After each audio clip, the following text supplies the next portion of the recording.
Hey everybody, Bjorn Peterson here. We're actually in a plot, and I just wanted to go through with you during this time in the transition period of when we planted our crop to seeing it emerge. Some of our stuff that has been emerged earlier or planted earlier is starting to poke through the ground, but this plot being planted on the 25th of April, we are in that transition time period. So we are looking for our seedling, and there we go.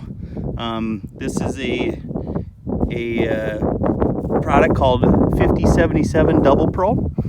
It's planted on the 25th of April, and as you can see, we're starting to see some germination. And so in this transition time period from when the seed has germinated to when it gets out of the ground, one of the fun facts I wanted to share with you is how many GDUs it takes for this to happen.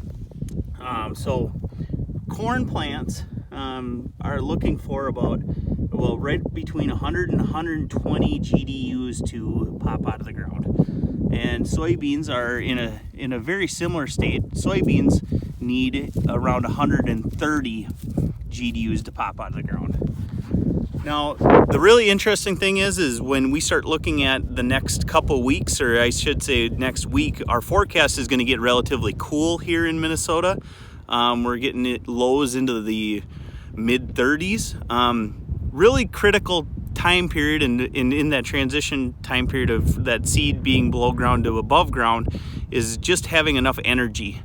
And one thing that plays a part in that is actually seed size. So we've been blessed in the advancement of technology and planter equipment over the last 10-15 years that in a lot of cases seed size, especially on corn, hasn't been a huge issue because our planters had made it really easy to plant everything from AccuPlants to large rounds. So it hasn't been a huge issue, but when we start talking about looking at how to defend against some of these cold stresses, having enough energy can play a part in that. So some of the bigger seed, although it might be a little tougher to plant, in this scenario, creates a little bit better environment to have success against cold weather. So like I said, soybeans, with our seed treatment package, we're protecting everything, so we're set up to handle some of this adverse weather conditions. That's why we do have Escalate powered by Nemasec and SDS Plus.